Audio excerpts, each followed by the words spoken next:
आज इस वीडियो में हम एक ऐसे शख्स की बात करने वाले हैं जिनका नाम सुनते ही हर कोई पागल हो जाता है। एक ऐसा व्यक्ति जिसके काम के प्रति समर्पण और जुनून ने उस 5 फुट 8 इंच की लंबाई और 64 किलो वजन वाले सामान्य से दिखने वाले व्यक्ति को मार्शल आर्ट का बादशाह बना दिया। एक ऐसा व्यक्ति जो जिया तो सिर्फ 32 साल जिया, लेकिन ऐसे जिया कि लोगों के लिए मिसाल बन गया। हम बात कर रहे हैं ब्रूस ली की। आज हम इस वीडियो में ब्रूस ली की बायोग्राफी के बारे में जानेंगे। तो चलिए बिना देरी के वीडियो को शुरू करते हैं। मगर उससे पहले अगर आप हमारे चैनल पर नए हैं तो हमारे इस चैनल को सब्सक्राइब जरूर कर लीजिए। ब्रूस ली दुनिया की महान हस्तियों में से एक है। लोग ब्रूस ली को मार्शल आर्ट की दुनिया का भगवान मानते हैं। ब्रूस ली न सिर्फ मार्शल आर्टिस्ट थे बल्कि हांगकांग और अमेरिका के अभिनेता, philosopher, director, producer, screen writer और जीत कुंडो मार्शल आर्ट के संस्थापक भी थे। ब्रूस ली का जन्म 27 नवंबर 1940 में अमेरिका के सैन फ्रांसिस्को, कैलिफोर्निया में हुआ था। उनके पिता का नाम ली होई चैन और मां का नाम ग्रेस हो था। ब्रूस ली और कुल 4 भाई बहन थे। ब्रूस ली का पूरा नाम ली जुन फान था। जब ब्रूस ली की आयु 3 वर्ष की थी तो उनका पूरा परिवार हांगकांग में रहने चला गया। ब्रूस ली एक अच्छे परिवार से ताल्लुक रखते थे, लेकिन उसके बावजूद भी बचपन में ही वो गैंग राइवलरीज और स्ट्रीट फाइट में शामिल होते थे।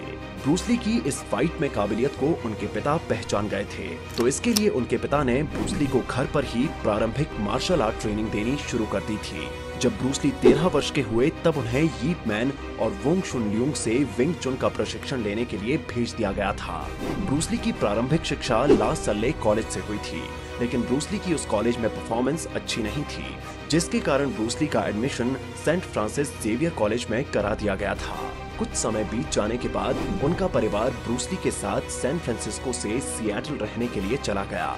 वहां पर अपनी आगे की शिक्षा के लिए उन्होंने एडिशन तकनीकी स्कूल में एडमिशन लिया और यही वो समय था जब उन्होंने लिव इन वेटर के रूप में रूबीज चाउ रेस्टोरेंट के लिए भी काम किया। और इसके बाद साल 1961 में वो वॉशिंगटन विश्वविद्यालय में अपनी आगे की पढ़ाई करने के लिए चले गए। ब्रूस ली मार्शल आर्टिस्ट होने के साथ साथ एक बहुत बड़े अभिनेता भी थे। उनकी फिल्म जगत की शुरुआत होने में उनके पिता को श्रेय जाता है, क्योंकि ब्रूस ली के पिता फिल्म जगत से ताल्लुक रखते थे। ब्रूस ली के पिता कैंटोनीज ओपेरा स्टार थे, जिसके कारण ब्रूस ली को मूवी करियर की शुरुआत करने में काफी सरलता हुई।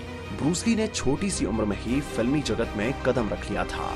जब वो 3 साल के थे तो उन्होंने अपने फिल्म करियर की शुरुआत गोल्डन गेट गर्ल से की। 18 साल के होते होते ब्रूस ली 20 फिल्मों में काम कर चुके थे। 1959 से लेकर 1964 तक ब्रूस ली ने कई फिल्मों में एक्टिंग की, लेकिन बीच में उन्होंने अपने मूवी करियर को छोड़ने का निर्णय बनाया। साल 1964 में ब्रूस ली अपने मूवी करियर को छोड़कर मार्शल आर्ट फाइट में करियर बनाने का निश्चय कर चुके थे। इसलिए ब्रूस ली ने सिएटल में रहते हुए ही ली जुन फान गुंग फू इंस्टीट्यूट नाम का एक मार्शल आर्ट स्कूल खोला, लेकिन उसके बाद वो ली कुंग फू में टीचर के रूप में काम करने लगे। उसके बाद ब्रूस ली ने जेम्स ली, जो कि ऑकलैंड के बेहद लोकप्रिय मार्शल आर्ट कोच थे, उनके साथ मिलकर वर्ष 1964 में एक मार्शल आर्ट स्कूल खोला, जिसका नाम जून फान मार्शल आर्ट स्टूडियो रखा था। और उसी साल 1964 में ब्रूस ली ने Long Beach international karate championship में हिस्सा लिया, जहां उन्हें उनके 2 फिंगर पुशअप और 1 इंच पंच ने लोकप्रिय बना दिया। इसके बाद उनकी मुलाकात ताइक्वांडो मास्टर झुंगू री से हुई। वहां उन दोनों की तुरंत दोस्ती हो गई और उन दोनों कलाकारों की दोस्ती उनके लिए काफी लाभकारी रही। ब्रूस ली ने सन 1967 में एक इवेंट में बहुत ही अच्छा प्रदर्शन किया। इस बीच उनका एक निजी मैच वोंग जैक मैन के साथ हुआ, जो कि वे जीत गए, लेकिन इस मैच का जो रिजल्ट आया वो सबके सर्वसम्मति से घोषित किया गया था।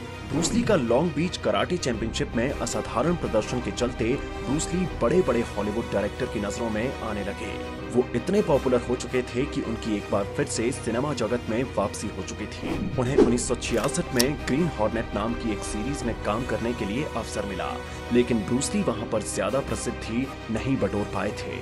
उसके बाद 1969 में ब्रूस ली को हॉलीवुड में काम करने का भी अवसर मिला। उन्होंने अपनी सारी हॉलीवुड फिल्मों में नेक्स्ट लेवल की परफॉर्मेंस देकर सभी दर्शकों का दिल जीत लिया, लेकिन असली कामयाबी उन्हें 1971 में द बिग बॉस नामक मूवी में मिली, जहां पर उन्होंने ताबड़तोड़ किरदार निभाए, जिसके बाद वो एक बड़े चमकते हुए सितारे बन गए। और उसके अगले साल ही 1972 में फर्स्ट ऑफ फ्यूरी नामक दूसरी फिल्म में काम किया और वो मूवी भी बहुत ज्यादा लोकप्रिय हुई। एक से बढ़कर एक परफॉर्मेंस देने के बाद, तमाम शोहरत और प्यार बटोरने के बाद ब्रूस ली ने अपनी खुद की प्रोडक्शन कंपनी खोलने का निर्णय लिया और कॉन्कॉर्ड प्रोडक्शन नामक प्रोडक्शन कंपनी खोली, जिसमें ब्रूस ली खुद डायरेक्टर और कोरियोग्राफर के रूप में काम किया करते थे। फिल्मों की शूटिंग के दौरान भी ब्रूस ली के पंच और किक की रफ्तार बहुत ज्यादा हुआ करती थी, जिसे देखने वाला हर कोई हैरान रह जाता था। फिल्म में दर्शकों को ऐसा ना लगे कि फिल्मों में नकली एडिटिंग की गई है, इस वजह से ब्रूस ली के मूव को लगभग 34 फ्रेम धीमा करके दिखाया जाता था। 1972 में ब्रूस ली की तीसरी मूवी आई, जिसका नाम था वे ऑफ द ड्रैगन, जो उन्हीं के अनुसार बनाई गई थी। इस मूवी के डायरेक्टर, एक्टर, राइटर और कोरियोग्राफर खुद ब्रूस ली थे और ये मूवी उनके जीवन की सबसे बेहतरीन मूवी साबित हुई। इस मूवी ने उन्हें दुनिया में बहुत ज्यादा मशहूर बना दिया। लेकिन फिल्म की स्क्रीनिंग होने वाली थी, उससे मात्र 6 दिन पहले ही ब्रूस ली का स्वास्थ्य बहुत ज्यादा बिगड़ गया और उसके बाद उनका निधन हो गया। 10 मई सन 1973 को 32 साल की उम्र में ब्रूस ली का निधन हो गया था। वैसे तो मार्शल आर्ट के बेताज बादशाह ब्रूस ली की मौत के पीछे कई कारण बताए जाते हैं। दरअसल ब्रूस ली मूवी के सेट पर कई बार बेहोश हो चुके थे। एक बार ऐसे ही वो बेहोश हुए, उन्हें क्वीन एलिजाबेथ अस्पताल में भर्ती करवाया गया, लेकिन डॉक्टरों ने उनकी जांच करके उन्हें मृत घोषित कर दिया। उनकी शारीरिक जांच की गई, जिससे पता चला कि उनके शरीर में मेप्रोबेमेट घटक पाया गया, जिसके एलर्जिक रिएक्शन की वजह से उनके मस्तिष्क में सूजन आ गई थी। ब्रूस ली को सर दर्द की गंभीर समस्या रहती थी। इतने स्वस्थ होने के बावजूद भी छोटी सी कम उम्र में अचानक उनका निधन हो गया, जिसने पूरी दुनिया को हैरान कर दिया। और उनकी मौत पर ये अफवाह भी उड़ाई जा रही थी कि उनकी मौत किसी श्राप की वजह से हुई है। यहाँ तक कि उनकी मौत के पीछे हत्या की साजिश भी बताई जा रही थी। ब्रूस ली की मृत्यु के बाद उन्हें सिएटल के लेक व्यू कब्रिस्तान में उनकी पत्नी के होम टाउन में दफन किया गया। ब्रूस ली ने अपनी छोटी सी जिंदगी में काफी अचीवमेंट्स पाई हैं और कई वर्ल्ड रिकॉर्ड भी अपने नाम किए हैं। ब्रूस ली 45 किलोग्राम रेत से भरे बोरे को तोड़ने वाले इकलौते इंसान हैं। नंचकस से ब्रूस ली 1600 पाउंड का फोर्स प्रोड्यूस कर सकते थे। ब्रूस ली 1 सेकंड में 9 बार पंच कर सकते थे और हर एक पंच में 75 किलो के ओपोनेंट को 5 से 6 मीटर दूर धकेल सकते थे।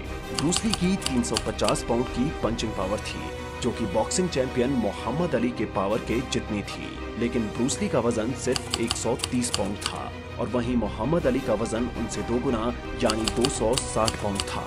ब्रूस ली 1 सेकंड में 6 बार किक कर सकते थे और उनकी लात मारने पर 200 पाउंड का कोई भी व्यक्ति 20 मीटर की दूरी पर जा गिरता था। ब्रूस ली लगभग एक बार में दोनों हाथों से 1500 पुशअप्स कर सकते थे। एक हाथ पर 400 पुशअप्स कर सकते थे, 2 उंगलियों पर 200 पुशअप्स कर सकते थे और एक अंगूठे पर 100 पुशअप्स कर सकते थे। ब्रूस ली ने 5 मीटर ऊंचे 135 किलोग्राम रेत से भरे बैग को लात मारकर छत तक पहुंचाने का विश्व रिकॉर्ड बना रखा है। तो दोस्तों, कैसी लगी आपको ब्रूस ली के जीवन की ये कहानी? आप हमें कमेंट करके जरूर बताएं और ऐसी ही इंटरेस्टिंग वीडियो के लिए आप हमारे चैनल को सब्सक्राइब करना मत भूलें। अब मिलते हैं एक और इंटरेस्टिंग से टॉपिक के साथ अगली वीडियो में। तब तक के लिए थैंक्स फॉर वॉचिंग।